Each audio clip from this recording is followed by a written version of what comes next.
દોસ્તો, એક નાનકડા વિરામ પછી ફરી એકવાર સ્વાગત છે રમૂજનો રાજા બનવાની હરીફાઈમાં. આ હાસ્ય મુકાબલાને ફરીથી આપણે આગળ વધારીશું અને બોલાવીશું બીજા હાસ્ય કલાકારને, જેઓ છે મિસ્ટર પિયુષ જોશી. ત્યારે કેવું બને છે કે ભાષા ઉપરથી આપણને હાસ્ય મળી જાય છે. એ કેવી રીતે મળે છે? મોટા ભાગે આપણે જે ભાષામાં કોઈનું સપનું આવ્યું કે સામે ભાઈ મળ્યા કીધું કે હાઉ આર યુ, આપણને મોટા ભાગે ગુજરાતીમાં જ સપનું આવે છે. પણ ક્યારેક એવું બને છે કે ઘણા લોકો ગુજરાતી, હિન્દી અને અંગ્રેજી ત્રણેય ભાષા એક સાથે બોલવાનો પ્રયત્ન કરે, અથવા તો એવી બધી પરિસ્થિતિ ઊભી થઈ જાય કે એના બંને ભાષા સાથે બોલવી પડે. એવો બહુ થઈ ગયો હતો.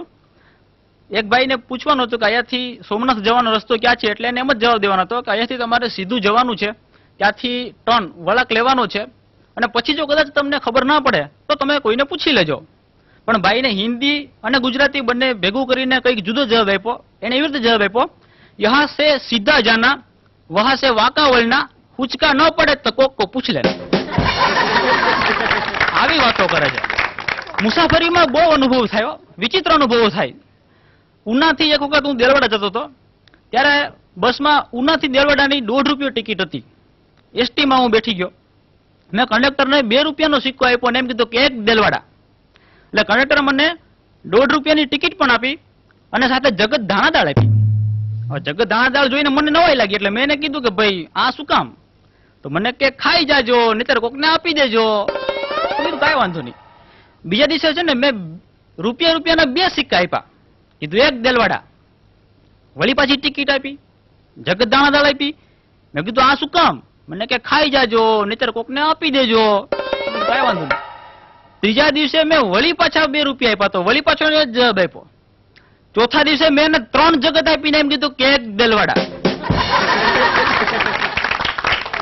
મને કે મારે શું કરવી? મેં કીધું કે ખાઈ જાજો, નહીં તો કોકને આપી દેજો. બીજું શું કરવું આમાં? અને મુસાફરીમાં ઘણા અનુભવ થતા હોય. ઓખા રાજુલાની બસ છે ને, ઉના બસ સ્ટેન્ડમાં 7:30 સાંજે આવે છે.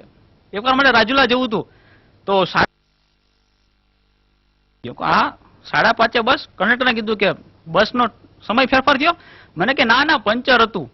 પંચર હોય તો બસ મોડી થાય, વહેલી થોડી થાય. મને ક્યાં કાલની છે.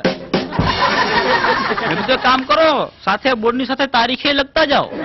અમારા દેલવાડામાં એક કનુભાઈ સોનની દુકાન અને એક નાથાભાઈ લુવારની દુકાન સામસામી હતી. લુવારની દુકાનમાં પણ ટીપાનો અવાજ આવે, અગ્નિ થતી હોય.